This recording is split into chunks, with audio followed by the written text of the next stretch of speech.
Bonjour et bienvenue. On va parler d'un défi immense en Afrique de l'Ouest, la construction de logements. Et si en fait la solution venait d'un domaine qu'on n'attend pas forcément, la finance durable. Aujourd'hui, on va explorer ensemble comment l'argent peut servir à construire un avenir qui soit à la fois plus juste et plus vert. Voilà, c'est ça, le cœur du problème. D'un côté, une urbanisation qui explose, un besoin de logement qui est criant, et de l'autre, on n'a qu'une seule planète. Alors la question c'est, comment fait-on pour construire pour des millions de personnes sans complètement vider nos ressources? C'est un vrai casse-tête, et c'est justement ce casse-tête que la finance durable prétend pouvoir résoudre. La situation est un peu paradoxale en fait. On a un besoin urgent de construire, de loger les gens, mais en même temps, le secteur de la construction, c'est l'un des plus polluants. Alors comment on sort de cette impasse? C'est là qu'un nouveau concept entre en jeu et vient un peu changer les règles. Et cette solution, c'est la finance durable. Alors, oublions le jargon compliqué, c'est tout simplement un outil puissant pour diriger l'argent là où il peut vraiment faire du bien. Voyons un peu comment ça marche concrètement. En clair, la finance durable, c'est une sorte d'investissement à double impact.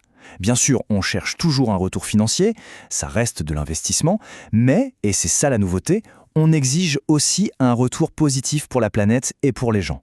L'un ne va plus sans l'autre. Et pour que ça marche, il y a des outils bien spécifiques.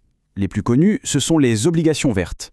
Celles-là, elles financent directement des projets écolos, comme des parcs solaires par exemple. Mais il y a aussi, et c'est là que ça devient très intéressant pour notre sujet, les obligations sociales. Elles sont spécifiquement conçues pour financer des projets comme le logement abordable. Bon, mais comment on peut être sûr que tout ça, ce n'est pas juste du marketing? Comment est-ce qu'on évite le fameux greenwashing, où l'on se contente de peindre en vert des projets qui, au fond, ne le sont pas du tout?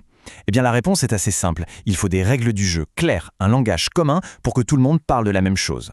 Et ce langage commun, justement, il existe. C'est ce document, publié par l'autorité des marchés financiers de l'UMOA. Le nom est un peu technique, ça s'appelle une taxonomie, mais en fait, on peut voir ça comme une sorte d'étiquette nutritionnelle pour les investissements. C'est un guide qui dit très clairement ce qui est vert, ce qui est social et ce qui ne l'est pas. Au moins, c'est clair, fini le flou. Et ce qui est vraiment intéressant quand on regarde cette taxonomie, c'est sa structure. On voit qu'elle est divisée en plusieurs grandes catégories. Et si on regarde la colonne sociale, on le voit là, écrit noir sur blanc, les logements abordables sont une catégorie officiellement reconnue. C'est une reconnaissance fondamentale parce que ça ouvre la porte à des financements massifs. Avoir des règles, c'est une très bonne chose, mais qui va les appliquer? Qui va transformer ce mode d'emploi en briques et en mortier bien réel? Eh bien, ce sont les banques et les institutions financières. Allons voir comment elles s'y prennent. En fait, des acteurs majeurs comme le groupe panafricain Ecobank n'ont pas attendu. Ils ont déjà développé leur propre cadre de financement durable. C'est une sorte de feuille de route interne pour s'assurer que tous leurs investissements respectent bien les meilleures pratiques internationales. Et ce cadre, il est d'une rigueur absolue. Il repose sur 4 piliers. D'abord, savoir précisément où va l'argent. Deuxièmement, bien sélectionner les projets. Troisièmement, gérer les fonds de façon totalement transparente. Et enfin, quatrièmement, publier des rapports pour prouver l'impact. En résumé, les 2 mots-clés ici, c'est traçabilité et résultat.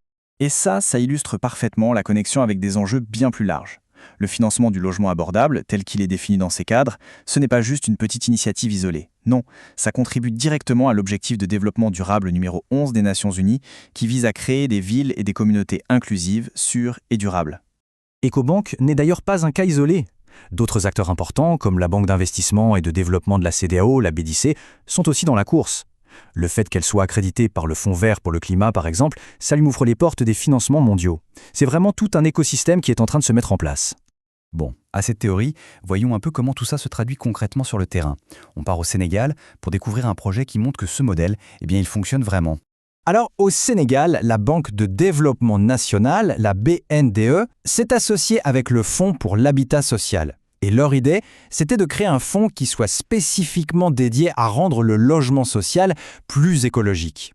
Et l'engagement de départ est significatif. La BNDE a mis sur la table une première ligne de financement de 3 milliards de francs CFA, juste pour lancer la machine. L'objectif, c'est de financer des projets de logement qui soient non seulement abordables, mais aussi économes en énergie et écologiques. Cette citation de l'administrateur du Fonds pour l'habitat social, je trouve qu'elle résume parfaitement l'esprit du projet. Il ne s'agit pas juste de construire plus de logements. Non, il s'agit de construire différemment. C'est un engagement très clair en faveur d'un tout nouveau modèle de construction. Les objectifs sont vraiment multiples, et ils touchent à la fois l'environnement et le social.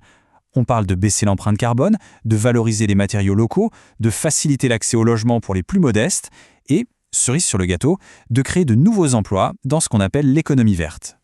Cet exemple au Sénégal est absolument fascinant, parce qu'il pourrait bien être un modèle pour l'avenir.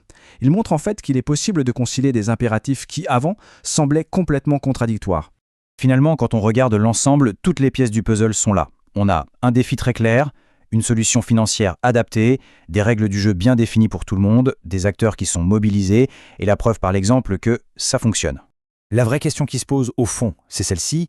Est-ce que cette nouvelle alliance entre la finance, l'écologie et le social est la clé pour construire les villes africaines de demain? Les premiers résultats en tout cas sont plus que prometteurs. Une chose est sûre, c'est une piste à suivre de très très près.